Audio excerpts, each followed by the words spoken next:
आप सभी को प्रभु यीशु मसीह के नाम में जय मसीह की। आप सभी का स्वागत है हमारे YouTube चैनल यीशु जिंदा है में। दोस्तों, क्या आप व्यभिचार से परेशान हैं? क्या आप व्यभिचार को छोड़ना चाहते हैं? क्या आपके जीवन में आपके शरीर के द्वारा बार बार व्यभिचार होता है? आप चाहते नहीं हैं, लेकिन बहुत बार आपके ना चाहने के बाद भी आपकी आंखों से, आपकी ज़ुबान से, आपके सोच विचार से व्यभिचार हो रहा है और आप बहुत दुखी होकर प्रार्थना करते हैं, लेकिन आप इससे छुटकारा नहीं पा सकते। क्या आपके साथ भी ऐसा हो रहा है? अगर आपके साथ भी ऐसा हो रहा है तो आज मैं आपको इससे बचने के बारे में 3 ऐसी बातों को बताने वाला हूं। अगर आप इन 3 बातों को प्रार्थना करते समय परमेश्वर के समीप में रखेंगे, परमेश्वर से कहेंगे, तो आप भी व्यभिचार के उस आदत से छुटकारा पा सकते हैं। मेरे प्रियो, आज के समय में शैतान का सबसे बड़ा हथियार बन चुका है व्यभिचार। आज शैतान मसीह लोगों के जीवन में व्यभिचार को लाकर उन्हें पाप में गिरा रहा है। आज कलीसिया के अंदर खास करके हमारे नौजवान भाई बहन लोग वो व्यभिचार में गिर रहे हैं। मैं यहाँ पर ऐसे व्यभिचार की बात नहीं कर रहा हूँ जो कि शारीरिक रूप से किया जा रहा है। देखिए, शारीरिक रूप से व्यभिचार किया जाता है, लेकिन आज बहुत सारे लोग अपनी आँखों के द्वारा व्यभिचार कर रहे हैं, अपने मन में व्यभिचार की बातों को लाकर व्यभिचार कर रहे हैं। मेरे प्रियो, बाइबल हमें बताती है, जैसे यीशु मसीह ने कहा कि तुम सुन चुके हो कि कहा गया था कि व्यभिचार नहीं करना, लेकिन मैं तुमसे कहता हूँ, अगर कोई पुरुष किसी पराई स्त्री पर कुदृष्टि डाले तो वो अपने मन में उससे व्यभिचार कर चुका। मेरे प्रियो, बाइबल हमें बताती है कि अगर हम अपने सोच विचार से भी किसी को गलत सोचते हैं, किसी के लिए गलत अपने मन में विचार को लाते हैं, तो हम व्यभिचार कर चुके हैं। और इस वजह से आज बहुत सारे लोग व्यभिचार में गिर रहे हैं। वो फिजिकल या शारीरिक रूप से व्यभिचार नहीं कर रहे हैं, लेकिन उनकी आंखों के द्वारा, उनके सोच विचारों के द्वारा वो व्यभिचार कर रहे हैं। अगर आप भी एक ऐसे व्यक्ति हैं जो कि अपने सोच और विचारों से व्यभिचार कर रहे हैं और आप उससे छुटकारा पाना चाहते हैं, लेकिन आप छुटकारा नहीं पा सकते अपनी ताकत और बल लगाकर, तो आज मैं आपको 3 ऐसी बातें बताना चाहता हूं जो बाइबल के अनुसार आपके लिए ज़रूरी है। देखिए मेरे प्रियो, प्रार्थना हमारे जीवन को बदलता है। प्रार्थना हमें परमेश्वर के समीप लाकर हमारे पापों से पश्चाताप के लिए हमें मदद करता है। हम सब जानते हैं कि शैतान हमारा शत्रु है और वो बार बार हमें पाप में गिराने की कोशिश करेगा। मेरे प्रियो, आज जब आप प्रार्थना करने बैठें, आने वाले समय में जब आप प्रार्थना करने बैठें, तो ज़रूर व्यभिचार से बचने के लिए प्रभु से विनती करें। वो 3 बातें ज़रूर परमेश्वर के सामने रखें। सबसे पहली बात मैं आपको बताना चाहता हूँ, जब भी आप प्रार्थना करने बैठें, व्यभिचार से बचने के लिए प्रभु के सामने अपने पुराने व्यभिचारों को याद करें।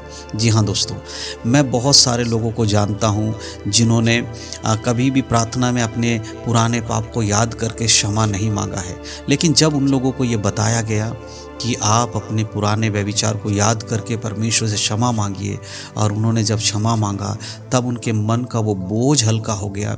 उनके मन में जो एक बोझ था कि मैंने गलत किया है, वो निकल गया और उन्हें परमेश्वर ने क्षमा किया।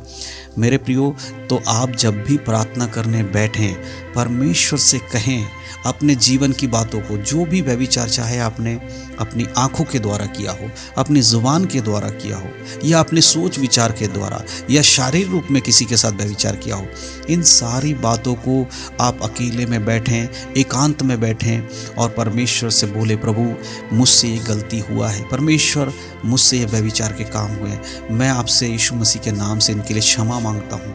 जब आप क्षमा मांगेंगे, परमेश्वर आपको क्षमा करेगा। इसीलिए परमेश्वर के वचन में लिखा है, जो अपने पापों को मान लेता है, उसे अंगीकार करता है, उस पर दया की जाएगी। बहुत बार मसीही लोग अपने पापों का अंगीकार नहीं करते, इस वजह से वो लगातार पाप में बने रहते हैं। मेरे प्रियो, ये पहला तरीका है आपको प्रार्थना करते समय व्यभिचार के बारे में। जब आप प्रार्थना करते हैं तो सबसे पहले आप अपने उन पापों को, उन व्यभिचार को मान लीजिए परमेश्वर के सामने जो आपने किए हैं, जिसके बारे में आपको याद आ रहा है। ठीक है, पहला काम ये करना है। और दूसरा जो काम आपको करना है वो है पवित्र आत्मा की सहायता मांगना है। अब यहाँ पर पवित्र आत्मा की सहायता मांगने का मतलब आपको समझा देता हूँ। जब भी आप व्यभिचार के बारे में क्षमा मांग लेते हैं, बहुत सारी ऐसी बातें होती हैं जिनमें आप खुद भी आगे नहीं बढ़ सकते, यानी कि पवित्र आत्मा की सहायता के बगैर आप एक पवित्र जीवन नहीं जी सकते। बहुत बार लोग क्षमा तो मांग लेते हैं, लेकिन वो पवित्र आत्मा से विनती नहीं करते हैं कि वो एक पवित्र जीवन जीने के लिए मदद करें। मेरे प्रियो, बाइबल हमें बताती है पवित्र आत्मा हमारा सहायक है। यीशु मसीह ने कहा, जब मैं जाऊंगा तुम्हारे लिए एक सहायक भेजूंगा, वो सत्य का आत्मा तुम्हारे सहायता करने के लिए होगा। और क्या सहायता करेगा? यीशु ने कहा, वो मेरी बातों में से तुम्हें सिखाएगा, यानी कि यीशु के वचनों को पालन करना सिखाएगा। जब एक मसीह व्यक्ति व्यभिचार में गिरता है, शैतान बड़ा आनंदित होता है। लेकिन मेरे प्रियो, अगर पवित्र आत्मा से आप मदद मांगोगे और ये प्रार्थना करोगे, हे पवित्र आत्मा, मैं आपसे विनती करता हूँ कि आप मेरे जीवन को संभालिए, आप मेरे शरीर, प्राण, आत्मा को सुरक्षा दीजिए, आप मेरे आँखों को आप परमेश्वर व्यभिचार से बचाइए, मेरे शरीर को व्यभिचार से बचाइए, कोई भी व्यभिचार की बातें मेरे जीवन में असर ना कर सके। जब आप पवित्र आत्मा से सामर्थ मांगकर पवित्र आत्मा से सहायता मांगेंगे मेरे प्रियो, तब पवित्र आत्मा आपको प्रोटेक्ट करेंगे, तब पवित्र आत्मा आपको सहारा देंगे, आपको बचा कर रखेंगे हर एक व्यभिचार कराने वाली दुष्ट आत्मा से, आपके मन में गंदे विचारों को डालने वाली दुष्ट आत्मा से परमेश्वर का पवित्र आत्मा आपकी रक्षा करेगा। इसीलिए आपको पवित्र आत्मा से सहायता मांगना बहुत ही ज़्यादा ज़रूरी है। ये दूसरा काम, ये दूसरी बात जो परमेश्वर के सामने रखना है प्रार्थना के दौरान, ये आपको याद रखना, वो है पवित्र आत्मा की सहायता मांगनी है।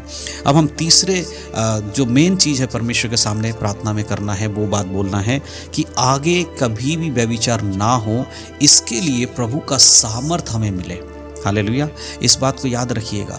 बहुत बार एक बार आप पाप करना छोड़ देते हैं, कुछ दिन तक तो आप पाप नहीं करते, लेकिन बाद में फिर से आप उन्हीं कामों को दोहराना शुरू कर देते जिनसे आपने तौबा किया था। मेरे प्रियो, यहाँ पर आपको आने वाले दिनों के लिए खुद को मजबूत करना है। आपको परमेश्वर के सामने ये बोलना है कि प्रभु, आने वाले दिनों में मैं ये काम नहीं करूँगा। एक खुद से एक वायदा करना है। देखिए, परमेश्वर के सामने कसम खाने की या कुछ ऐसा निर्णय लेने की ज़रूरत नहीं है जिसे आप पूरा नहीं कर सकते। लेकिन हाँ, हम जब परमेश्वर के सामने बैठकर अपने हृदय से, अपने अंदर के जो हमारी आत्मा है, उसको हम कहते हैं कि तुझे अब आगे ये नहीं करना है। आप जानते हैं, बाइबल हमें बताती है, एक वचन मैं आपके लिए बताना चाहता हूँ बाइबल से। अगर आप पहला कुरिन्थियों की पत्री उसका 6 अध्याय के 18 से लेकर अगर आप पढ़ेंगे तो यहाँ लिखा है, व्यभिचार से बचे रहो, जितने अन्य पाप मनुष्य करते हैं वे सब बाहर हैं, परंतु व्यभिचार करने वाला अपनी ही देह के विरोध पाप करता है। मेरे प्रिय, यहाँ पर परमेश्वर कहता है तुम्हारा जो व्यभिचार तुम्हारे देह के विरुद्ध है। हालेलुया, इस बात को समझिए। इसीलिए आपको खुद को, अपने शरीर को, अपने आत्मा को ये बताना होगा, आपके शरीर को ये बताना होगा कि ये शरीर क्या है, परमेश्वर का मंदिर है। और अगर परमेश्वर के इस मंदिर को आपका शरीर नष्ट करेगा तो परमेश्वर भी इसे नष्ट कर देगा। इसीलिए आगे के वचन में अगर आप पढ़ेंगे, लिखा है पहला कुरिन्थियों उसका 6 अध्याय के 19 आयत में, क्या तुम नहीं जानते कि तुम्हारी देह पवित्र आत्मा का मंदिर है जो तुम में बसा हुआ है और तुम्हें परमेश्वर की ओर से मिला है, और तुम अपने नहीं हो, क्योंकि दाम देकर मोल लिए गए हो। इसलिए अपनी देह के द्वारा परमेश्वर की महिमा करो। परमेश्वर का यह आत्मा के द्वारा जो हमें चलाया जाता है, इसलिए हम परमेश्वर की महिमा करें। मेरे प्रियो, आने वाले समय में ये बात याद रखना है आपको। प्रार्थना के दौरान ये 3 बातों को बोलना है। पहली बात क्या है? अपने पुराने पापों को अंगीकार करना है, पुराने व्यभिचार को अंगीकार करके क्षमा मांगना है। दूसरा, पवित्र आत्मा की सहायता मांगनी है। तीसरा, आपको खुद से वायदा करना है, खुद को मजबूत करना है परमेश्वर की आत्मा की सहायता के द्वारा, ताकि जब भी आप व्यभिचार के उस जाल में फंसने जाओ तो खुद को बोल सको तुझे व्यभिचार नहीं करना है। पवित्र आत्मा से विनती करना, प्रभु मुझे मजबूत कीजिए। जब आप इस तरह से अपने आप को मजबूत करेंगे और परमेश्वर से विनती करेंगे, परमेश्वर की पवित्र आत्मा जो है आपको सहायता प्रदान करेगा। प्रभु आपको सामर्थ्य देगा। व्यभिचार एक ऐसा पाप है मेरे प्रियो, जिसके विरोध में बाइबल में लिखा है कि तुम व्यभिचार का सामना मत करो, उससे भागो। जब हम यूसुफ के बारे में पढ़ते हैं बाइबल में, हम देखते हैं कि यूसुफ जब गुलामी की अवस्था में पोतीफर के यहाँ पर नौकरी कर रहा था, उसकी पत्नी ने उसे आकर व्यभिचार के लिए कहा, व्यभिचार करने के लिए अपने साथ सोने के लिए कहा। हम देखते हैं यूसुफ वहाँ से भाग गया। इसलिए मेरे प्रियो, हमें व्यभिचार से भागना है, और व्यभिचार से वही व्यक्ति भाग सकता है जो परमेश्वर की आज्ञाओं को जान पाएगा। इसलिए ये कुछ ऐसे बातें हैं, ये कुछ ऐसे प्रार्थना करने के तरीके हैं जिनसे आप व्यभिचार से छुटकारा पा सकते हैं। तो मैं विश्वास करता हूँ इस वीडियो के माध्यम से जो बातें मैंने आपको बताई हैं आपको समझ में आया है। ज़रूर आप अपने जीवन में इसको लागू करिए, और इस वीडियो को अगर आपको अच्छा लगा है तो अपने मसीह भाई बहनों को शेयर ज़रूर करिएगा, क्योंकि बहुत सारे ऐसे विश्वासी लोग हैं जो व्यभिचार की आत्मा से परेशान हैं। मेरे प्रियो, हमारा कर्तव्य है कि हम एक दूसरे का सहारा बने, एक दूसरे को परमेश्वर के वचन से सिखाएं। तो इस वीडियो को आप ज़रूर शेयर करें। क्या पता आपके एक शेयर करने से किसी का जीवन बदल जाए, और जब कोई व्यक्ति पाप से छुटकारा पाएगा उसका प्रतिफल परमेश्वर आपको ज़रूर देंगे। तो वीडियो को शेयर करना बिल्कुल भी ना भूलें, और परमेश्वर इन सब बातों के द्वारा आप सबको आशीष दे। यीशु मसीह के नाम में सभी को जय मसीह की। God bless you.